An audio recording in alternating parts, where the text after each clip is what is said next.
सदियों पुरानी बात है। परीलोक में सिंड्रेला परी अपनी सौतेली माँ ममता परी के साथ रहती थी। ममता परी बहुत ही बुरी और जालिम थी। ममता परी छोटी छोटी बातों पर सिंड्रेला परी की पिटाई कर देती थी। दूसरी तरफ सिंड्रेला परी अपनी सौतेली माँ का अत्याचार सहकर बहुत ज्यादा परेशान हो गई थी। एक दिन सिंड्रेला परी पृथ्वी के बगीचे में घूम रही होती है। तभी उसकी मुलाकात एक आदित्य नाम के लड़के से होती है। आदित्य बहुत ही नेक और एक अच्छा लड़का था, साथ ही वो बहुत अमीर भी था। सिंड्रेला परी हर रोज परीलोक से पृथ्वी लोक पर आदित्य से मिलने आती थी। धीरे धीरे सिंड्रेला परी और आदित्य को एक दूसरे से प्यार हो जाता है। सिंड्रेला परी को आदित्य का साथ बहुत अच्छा लगता था, इसलिए वो आदित्य से शादी करने का फैसला करती है। जब सिंड्रेला परी ये बात अपनी सौतेली माँ ममता को बताती है, तो वो गुस्से में आकर सिंड्रेला परी की पिटाई कर देती है। खबरदार, अगर तूने पृथ्वी के किसी भी मामूली लड़के से शादी की तो मुझे तेरी शादी एक राजकुमार से करनी है, ताकि उससे मैं ढेर सारा धन लूट सकूं। अगर अब की बार तू पृथ्वी लोक गई तो मैं तेरी टांगे तोड़ दूंगी। सिंड्रेला परी समझ जाती है कि ममता परी उसका भला नहीं चाहती, इसलिए सिंड्रेला परी ममता को बिना बताए ही पृथ्वी लोक पर आदित्य से शादी कर लेती है। आदित्य सिंड्रेला परी से शादी कर उसे अपने घर लेकर जाता है। दूसरी तरफ आदित्य की माँ विमला भी ममता की तरह बुरी और एक जालिम औरत थी। सिंड्रेला परी के पास अब उसकी जादुई छड़ी भी नहीं थी, क्योंकि परी लोक का नियम है कि जब कोई परी किसी इंसान से शादी कर लेती है तो उसकी सारी जादुई शक्तियाँ उससे ले ली जाती हैं, और साथ ही परी होने की वजह से सिंड्रेला घर का सारा काम भी नहीं कर पा रही थी। एक दिन विमला के घर कुछ मेहमान आते हैं, इसलिए सिंड्रेला परी उन सभी के लिए स्वादिष्ट खाना बनाने की कोशिश करती है, लेकिन काफी मेहनत करने के बाद भी सिंड्रेला के हाथों से बना खाना थोड़ा सा भी स्वादिष्ट नहीं होता है, क्योंकि इससे पहले उसने कभी भी खाना नहीं बनाया होता है। तभी मेहमानों में से एक औरत कहती है, अरे विमला, हमें तो लगा था कि तेरी बहू एक परी है, इसलिए हमारे सामने 56 भोग तैयार करके लगाएगी, लेकिन इसे तो ठीक से सब्जी बनानी भी नहीं आती। तेरी इस बेकार बहू से अच्छी तो मेरी बहू है, जो घर के सारे काम तो करती है। मेरी बहू तो घर के सारे काम पूर्ति और बिल्कुल अच्छे से करती है। इस तरह अपनी बेइज्जती होते हुए देखकर विमला को बहुत गुस्सा आता है, और वो मेहमानों के सामने ही सिंड्रेला परी को डांटना शुरू कर देती है। हे भगवान, पता नहीं मेरे बेटे को क्या हो गया था, जो इस कामचोर परी को मेरे घर की बहू बनाकर ले आया। उसके बाद विमला मेहमानों के सामने ही सिंड्रेला परी को 3 थप्पड़ लगा देती है। ये सब देखकर विमला के रिश्तेदार बहुत खुश हो जाते हैं, और कोई भी सिंड्रेला परी को बचाने के लिए आगे नहीं आता है। थोड़ी देर बाद ही विमला के 3 थप्पड़ खाने की वजह से सिंड्रेला परी बेहोश होकर गिर जाती है। तभी वही दूसरी औरत कहती है, अरे विमला, तेरी बहू तो कामचोर के साथ साथ बहुत कमजोर भी है, जो 3 थप्पड़ में ही बेहोश हो गई। अरे ऐसा कुछ भी नहीं है, ये बस ड्रामा कर रही है। मैं तो कहती हूँ तुझे इसकी और पिटाई करनी चाहिए, तभी इसकी अकल ठिकाने आएगी। हाँ। विमला के कान भरकर वो दोनों औरतें वहाँ से चली जाती हैं। रात को जब आदित्य घर वापस आता है तो सिंड्रेला परी रोते हुए उसे सारी बातें बताती है। आदित्य, आज घर में माँ की जो 2 सहेलियाँ आई थी, तो मुझे खाना बनाना नहीं आता था, लेकिन फिर भी मैंने कोशिश की और मुझसे खाना अच्छा नहीं बना। उसके उसके बाद माँ जी ने सबके सामने मुझे बहुत डांटा और मेरी पिटाई भी की। सिंड्रेला परी की बात सुनकर आदित्य अपनी माँ पर नाराज हो जाता है और गुस्से में अपनी माँ के पास जाता है, लेकिन विमला आदित्य को भी पीटकर चुप करवा देती है, क्योंकि वो भी आदित्य की सौतेली माँ थी और उसने बचपन से ही आदित्य को डरा धमका कर रखा था, इसलिए आदित्य उसे कुछ भी नहीं बोल पाता है। इस तरह उस घर में सिंड्रेला परी का जीना हराम हो जाता है और वो उदास रहने लगती है, लेकिन बेचारी सिंड्रेला के पास अब कोई भी दूसरा रास्ता नहीं था, इसलिए वो चुपचाप विमला के अत्याचार सह लेती थी। एक दिन सिंड्रेला परी घर से बाजार की तरफ जा रही होती है, तभी उसे एक गमले में से रोने की आवाज आती है। उस गमले में एक पौधा था जिसमें एक मुरझाया हुआ फूल लगा हुआ था। पौधे को इस तरह रोते हुए देखकर सिंड्रेला परी को बहुत आश्चर्य होता है और वो उस पौधे से कहती है, अरे क्या हुआ पौधे, तुम इस तरह से रो क्यों रही हो? अरे देखो, मैं पूरी तरह से मुरझा गया हूँ। मैं यहाँ से आते जाते हुए लोगों से मदद मांगता हूँ, लेकिन कोई भी मेरी मदद नहीं करता। अगर मुझे जल्दी ही पानी नहीं मिला तो मैं पूरी तरह से सूख कर मर जाऊंगा। उस फूल की बात सुनकर सिंड्रेला परी एक मटके में ढेर सारा पानी लाती है और उस पौधे में डाल देती है। पौधे में पानी जाते ही वो फूल पूरी तरह से स्वस्थ हो जाता है और पहले की तरह खिल उठता है। तभी वो फूल का गमला एक जादूगरनी के रूप में बदल जाता है। तुमने मेरी मदद करके मुझे श्राप से मुक्ति दिलाई है, इसलिए मैं ये जादुई लाल फूल तुम्हें देती हूँ। ये जादुई लाल फूल तुम्हारी सारी इच्छा पूरी करेगा, साथ ही तुम्हें हर मुसीबत से भी बचाएगा। अब जाओ प्यारी परी। इतना कहकर वो जादूगरनी वहाँ से चली जाती है। फिर सिंड्रेला परी उस लाल फूल को अपने बालों में लगाकर अपने घर वापस चली जाती है। उसके बाद सिंड्रेला परी शाम को अपनी सास विमला के लिए चाय बनाती है और गलती से चाय में चीनी की जगह नमक डाल देती है, इसलिए वो चाय पीकर विमला बहुत गुस्सा हो जाती है और सिंड्रेला परी को थप्पड़ मारने के लिए हाथ आगे बढ़ाती है। उसके हाथ आगे बढ़ाते ही वो जादुई फूल सिंड्रेला परी के बालों में से बाहर निकलकर हवा में उड़ने लगता है और अगले ही पल उस फूल से एक मोटा सा डंडा निकलकर बाहर आता है और वो विमला की पिटाई करने लगता है। तभी विमला रोते हुए चिल्लाती है, हाय, मैं तो मर गई, मुझे बहुत दर्द हो रहा है, कोई मुझे बचाओ बचाओ, मेरी प्यारी बहू मुझे बचा ले, वरना मैं मर जाऊंगी। मैं वादा करती हूँ आज के बाद मैं तुझे कभी भी तंग नहीं करूँगी। विमला को उसकी गलती का एहसास होते हुए देखकर सिंड्रेला परी को बहुत खुशी होती है। फिर सिंड्रेला परी फूल से अपनी सास को माफ करने को कह देती है। सिंड्रेला परी के इतना कहते ही वो डंडा वहाँ से गायब हो जाता है और सब कुछ ठीक हो जाता है। उस दिन के बाद से विमला पूरी तरह से सुधर जाती है और सिंड्रेला परी के साथ बहुत अच्छा व्यवहार करने लगती है। इस तरह जादुई फूल की वजह से सिंड्रेला परी की जिंदगी बदल जाती है और सिंड्रेला परी अपने पति और सास के साथ अपनी जिंदगी जीने लगती है। एक बार की बात है, बेलापुर नाम के एक गांव में सौम्या अपने माता पिता के साथ रहती थी। सौम्या के सर पर बचपन से ही बहुत कम बाल थे और जैसे जैसे वो थोड़ी बड़ी होती गई तो वो बिल्कुल ही गंजी हो गई, जिस वजह से सौम्या का हर जगह पर मजाक बनता था। जब भी वो स्कूल जाती थी तो सारे बच्चे उसका मजाक बनाते थे।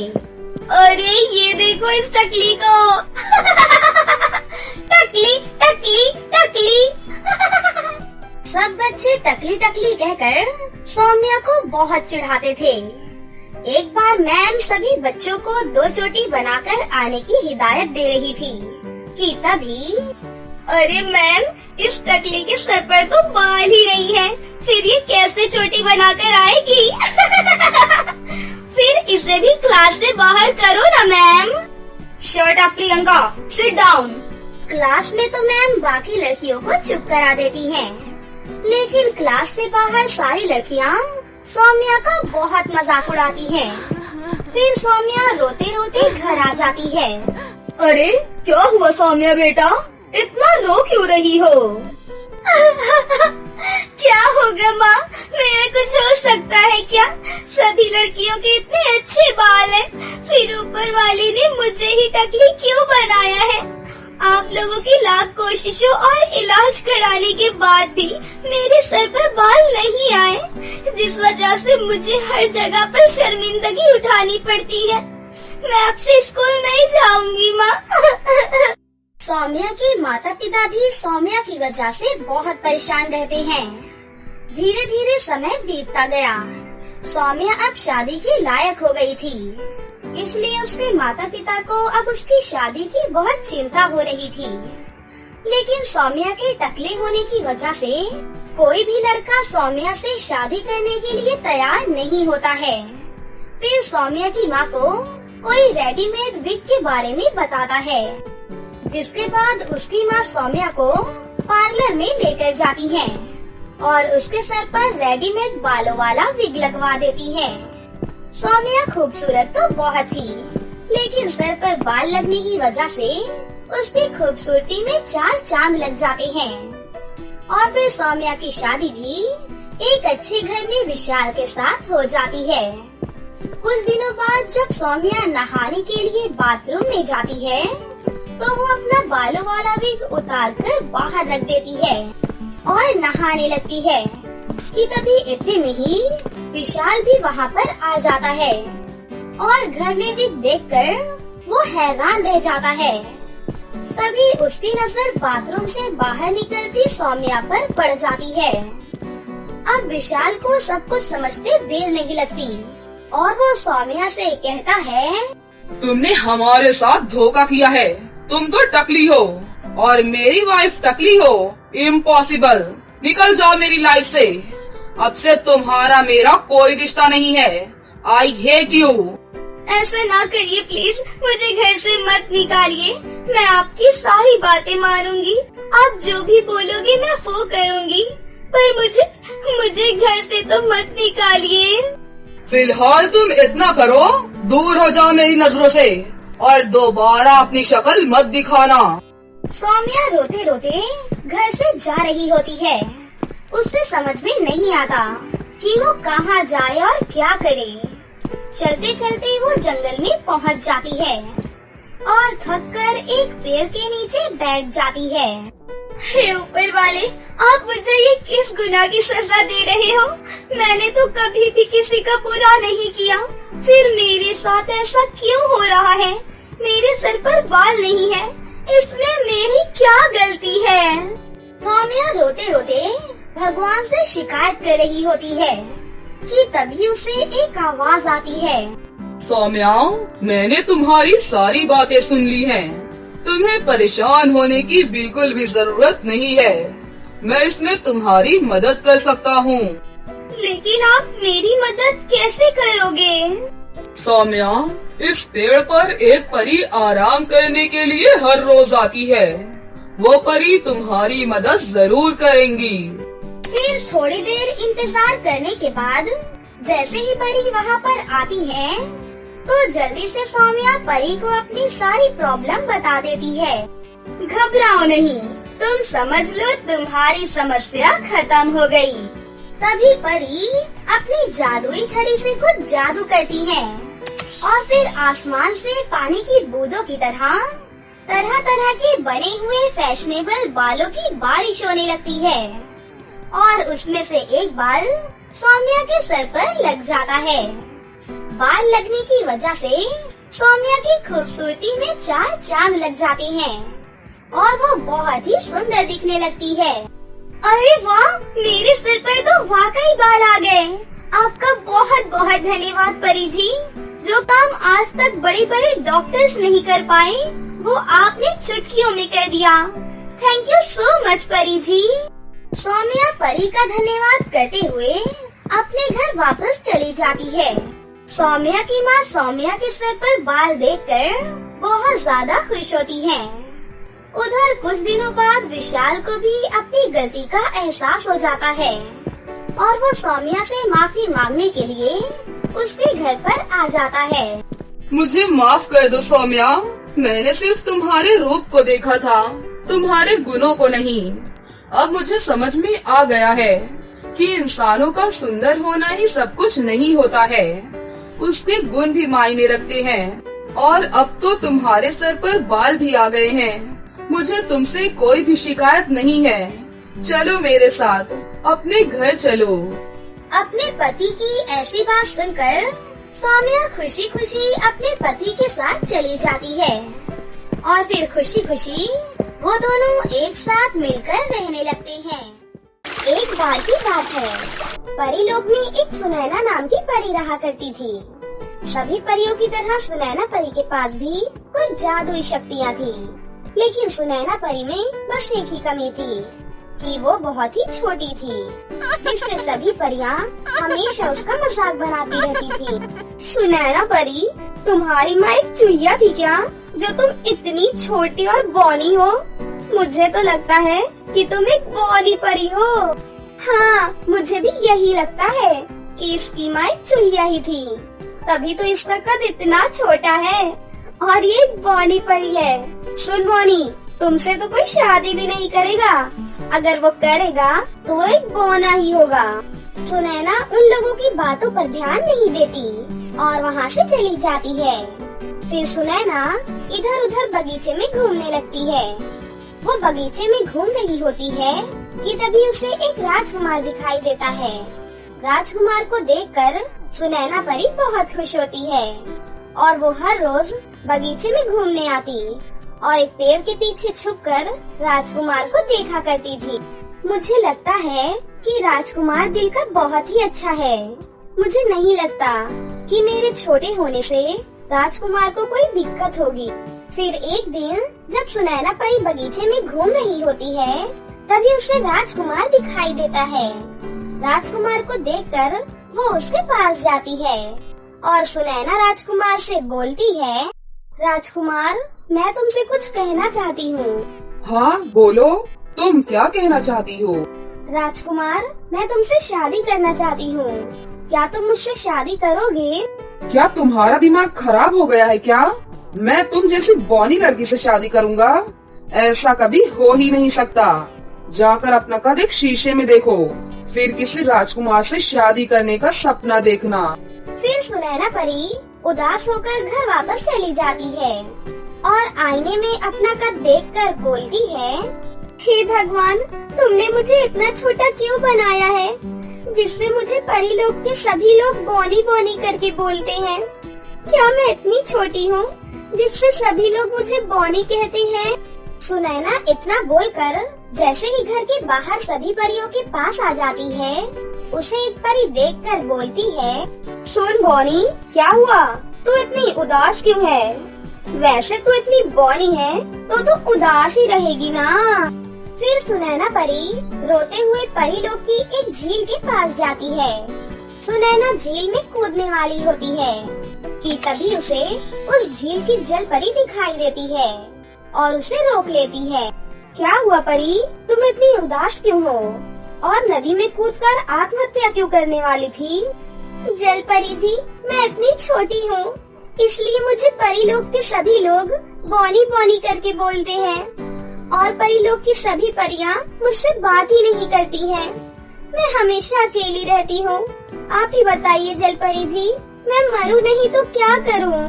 परी, ये लो, ये एक जादुई छड़ी है, इसे लेकर तुम जो भी बोलोगी तुम्हारी इच्छा पूरी हो जाएगी।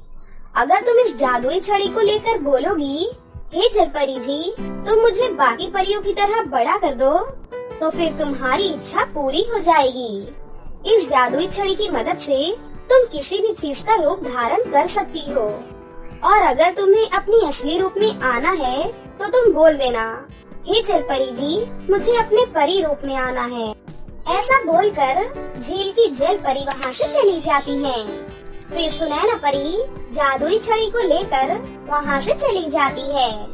फिर सुनैना परी बगीचे में घूमने जाती है और जादुई छड़ी से बोलती है, हे जल परी जी, तुम मुझे बाकी की परियों की तरह लंबी बना दो। सुनैना की इतना बोलते ही वो सभी परियों की तरह लंबी हो जाती है और बहुत ही खूबसूरत दिखने लगती है। सुनैना अपने बदले हुए रूप को देखकर बहुत ही ज्यादा खुश होती है और जब सुनैना बगीचे से गुजरती है तो उसे सभी परियां देखती रह जाती हैं। अरे परियों, सुनैना को तो देखो, उसका कद कितना लंबा हो गया है।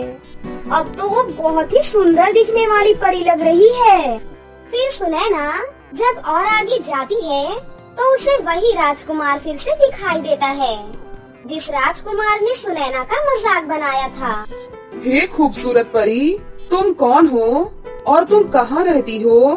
राजकुमार, क्या तुमने मुझे पहचाना नहीं क्या? मैं वही बौनी परी हूँ जिसका तुमने बहुत मजाक बनाया था। सुनैना की ये बात सुनकर राजकुमार बहुत ही दुखी होता है और फिर सुनैना वहाँ से चली जाती है।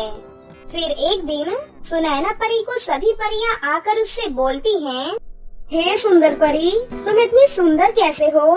क्या तुम हमें अपने सुंदर होने का राज बता सकती हो? परियों, मैंने अपने चेहरे पर 1 महीने तक काला तेल लगाया है, इसलिए मेरा चेहरा इतना सुंदर हो गया है। अगर तुम लोग भी अपने चेहरे पर काला तेल लगाओगी तो तुम लोग भी बहुत ही सुंदर बन जाओगी।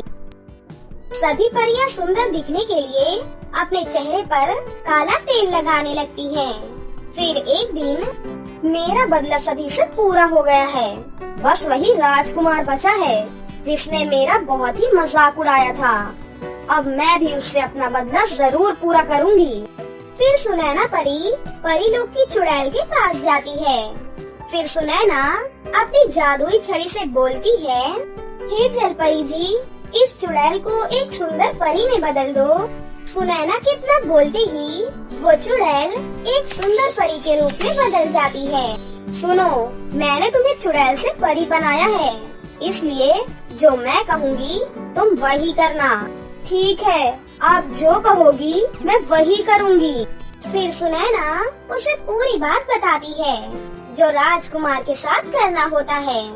फिर राजकुमार जब उस परी को देखता है तो वो उस पर मंत्रमुग्ध हो जाता है और उस परी से बोलता है, हे सुंदर परी, क्या तुम मुझसे शादी करना चाहोगी?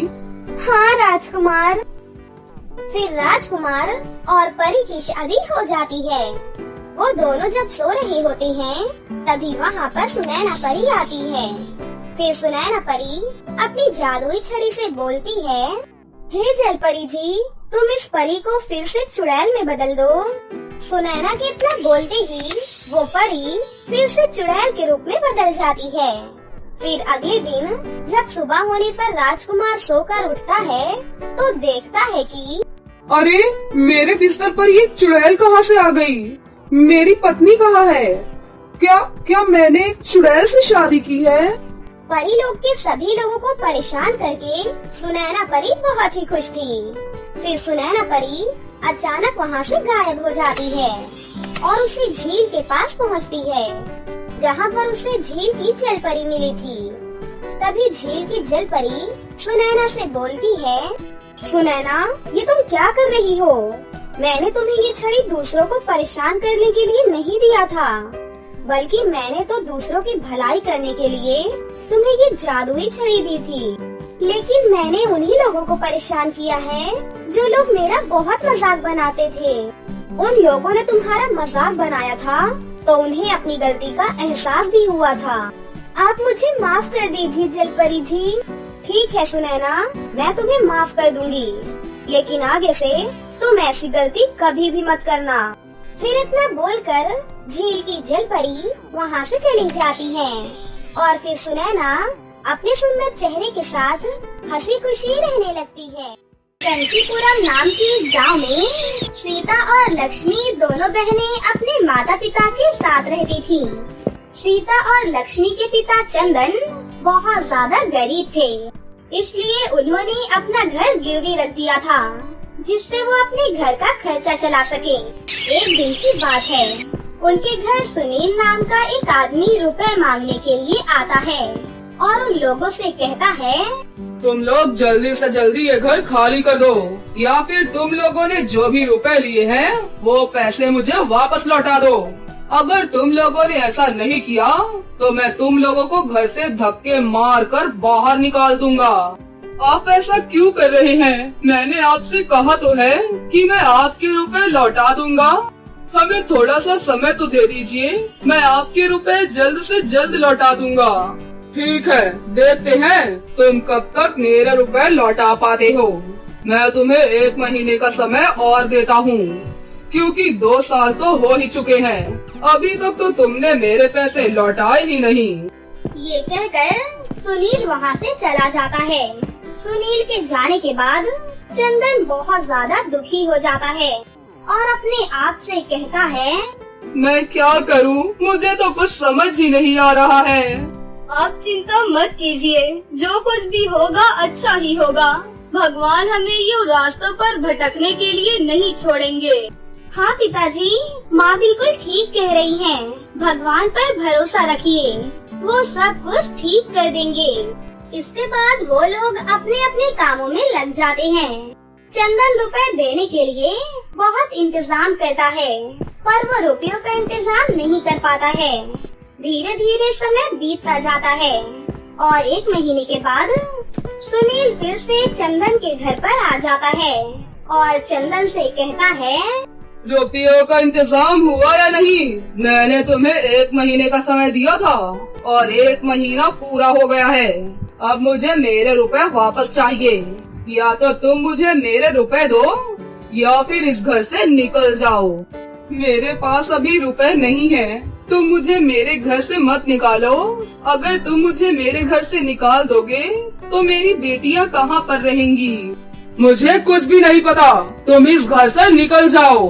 अब ये घर मेरा हुआ। और ये कहकर सुनील उन सबको घर से बाहर निकाल देता है और घर पर ताला लगा देता है। इस बात से चंदन काफी ज्यादा दुखी हो जाता है। तो चंदन की पत्नी नीता और उसकी दोनों बेटियां चंदन को संभालती हैं। फिर वो सभी उस घर से चले जाते हैं।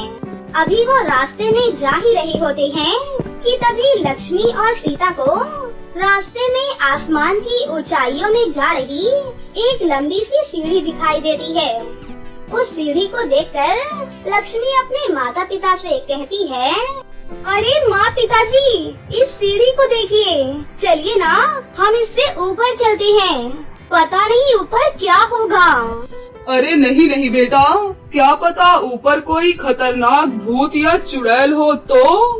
नहीं पिताजी, चलिए ना, क्या पता ऊपर ढेर सारे खजाने वगैरह हो। प्लीज प्लीज चलो ना प्लीज। उनके इतनी जिद करने पर वो सभी लोग बारी बारी से सीढ़ी चढ़ने लगते हैं। जब वो सभी ऊपर पहुंचते हैं तो वहाँ पर लहंगे का घर होता है। वो ये देखकर बहुत ज्यादा खुश हो जाते हैं। तभी लक्ष्मी अपने माता पिता से कहती है, अरे ये घर तो खाली लग रहा है, क्यों ना हम लोग इसी घर में रुक जाएं? कितना सुंदर है ये घर। पता नहीं ये घर किसका है। यदि इस घर का मालिक आ गया तो वो हमें धक्के मारकर घर से बाहर निकाल देगा। नहीं बेटा, हमें इसमें नहीं जाना चाहिए। जब आएगा तब निकालेगा, तब तक तो हम इस घर पर रह सकते हैं ना। प्लीज पापा चलिए ना। सीता और लक्ष्मी के बार बार जिद करने पर वो लोग मान जाते हैं। इसके बाद वो सभी लोग घर के अंदर चले जाते हैं। घर के अंदर आने के बाद वो लोग बहुत ज्यादा हैरान रह जाते हैं, क्योंकि घर बाहर से दिखने में तो बिल्कुल सामान्य लहंगे का घर था, पर घर के अंदर की सभी चीजें जादुई थी। घर के अंदर सब कुछ अपने आप काम हो रहा था। रसोई में अपने आप खाना बन रहा था, बर्तन अपने आप धुल रहे थे और कपड़े भी अपने आप साफ हो रहे थे। ये सब देखकर वो सभी लोग काफी ज्यादा हैरान हो जाते हैं और सीता हैरान होकर अपने पिता से कहती है, पापा ये तो कोई जादुई लहंगे का घर लग रहा है। हम लोग जादुई लहंगे के घर में आ गए हैं। इस घर में जरूर कोई न कोई होगा। इसके बाद सीता घर में आवाज लगाती है, पर घर में कोई भी नहीं होता है। इसके बाद सीता अपनी माँ से कहती है, माँ मुझे तो इस घर में कोई भी नहीं लग रहा है। लगता है इस लहंगे के घर में कोई भी नहीं रहता। शायद ये घर जादुई है, इसलिए खाली पड़ा हुआ है। हाँ बेटा, लग तो मुझे भी ऐसा ही रहा है, पर ये जादुई लहंगे का घर है किसका? और फिर लक्ष्मी अपनी माँ से कहती है, पता नहीं ये घर किसका है, पर अब से ये घर हमारा है। जब तक इस घर में कोई भी नहीं आता है, तब तक हम लोग ही इस घर में रहेंगे। इसके बाद वो सभी लोग उसी घर में रहने लगते हैं। धीरे धीरे समय बीतता है, पर घर में कोई भी नहीं आता है। उस जादुई लहंगे के घर में सब कुछ अपने आप होता था। यहाँ तक कि उस घर में एक पैसों का पेड़ भी था, जो उन लोगों को बहुत सारे रुपए देता था। और उसी पेड़ से रुपए लेकर चंदन ने अपना घर सुनील से वापस ले लिया था। पर अभी भी वो लोग उसी जादुई लहंगे के घर में ही रहते थे। एक दिन की बात है, सभी लोग घर में आराम से बैठे होते हैं कि तभी अचानक उस जादुई लहंगे के घर में एक परी प्रकट होती है। उस परी का नाम सोनपरी होता है। सोनपरी उन लोगों को देखकर हैरान हो जाती है और उन लोगों से कहती है, अरे तुम लोग कौन हो और मेरे इस जादुई लहंगे के घर में क्या कर रहे हो? इस पर चंदन सोनपरी से कहता है, ये आपका घर है क्या? हाँ, ये मेरा घर है। मैंने ही इस जादुई लहंगे के घर को आसमान में बनाया है और मैं कभी कभी इस घर में आती रहती हूँ। पर तुम लोग कौन हो और मेरे इस जादुई लहंगे के घर में क्या कर रहे हो? इसके बाद चंदन सोनपरी को सारी बातें बता देता है। चंदन की बात सुनने के बाद सोनपरी चंदन से कहती है, मुझे खुशी हुई कि मेरे इस जादुई लहंगे के घर में किसी को तो पनाह और मदद भी मिली। जरूर वो जादुई सीढ़ियाँ मेरे इस जादुई लहंगे ने ही प्रकट की होगी, ताकि वो तुम्हारी मदद कर सके। आज से ये घर तुम्हारा है। आज से तुम इस घर में अपने परिवार के साथ हमेशा के लिए रह सकते हो। मैं तो कभी कभी ही यहाँ पर आती हूँ। इस पर लक्ष्मी खुश होकर सोनपरी से कहती है, क्या सच में ये घर आज से हमारा हुआ? हाँ, ये घर अब तुम्हारा हुआ। आज से तुम लोग ही इस घर में रहा करोगे। पर याद रखना कि कभी भी इस घर में बुराई ना आ पाए, क्योंकि यदि इस घर में बुराई आ गई तो ये जादुई लहंगे का घर अपने आप नष्ट हो जाएगा। इस पर सीता सोनपरी को विश्वास दिलाते हुए कहती है, आप बिल्कुल भी चिंता मत कीजिए। ये घर हमेशा सुरक्षित रहेगा और ना ही इस घर में कभी भी कोई बुराई आ पाएगी। हम लोग हमेशा इस घर को संभाल कर रखेंगे। और हाँ, एक बात का और ध्यान रखना, इस घर के बारे में किसी को भी पता नहीं चलना चाहिए। यदि इस घर के बारे में किसी को भी पता चल गया तो वो लोग इस घर पर कब्जा करना चाहेंगे, क्योंकि हर कोई अच्छा इंसान नहीं होता है। जी सोनपरी, हम आपकी बात समझ गए हैं। हम इस घर के जादुई रहस्य को किसी को भी पता नहीं लगने देंगे और हम हमेशा इस घर में ही रहेंगे, जिससे आपका घर हमेशा सुरक्षित रहेगा। इसके बाद सोनपरी कुछ दिन उसे जादुई लहंगे के घर में उन लोगों के साथ रुकती हैं। फिर अगली सुबह वो वहाँ से चली जाती हैं। सोनपरी के जाने के बाद चंदन अपनी दोनों बेटियों और अपनी पत्नी से कहता है, सोनपरी बहुत ही अच्छी थी, जिन्होंने हमें अपना घर उपहार में दे दिया। हम लोगों की किस्मत काफी अच्छी है। आप बिल्कुल ठीक कह रहे हैं जी, हमारी किस्मत वाकई में बहुत ही अच्छी है। और इस दिन के बाद से सभी लोग हंसी खुशी से उस घर में रहने लगते हैं। तो दोस्तों, कैसी लगी आपको हमारी ये कहानी? अगर आपको हमारी कहानी अच्छी लगी हो तो इसे जरूर लाइक करें। साथ ही हमारे चैनल को सब्सक्राइब भी कर लें और बेल आइकन को दबाना ना भूलें। मिलते हैं अगली वीडियो में। धन्यवाद।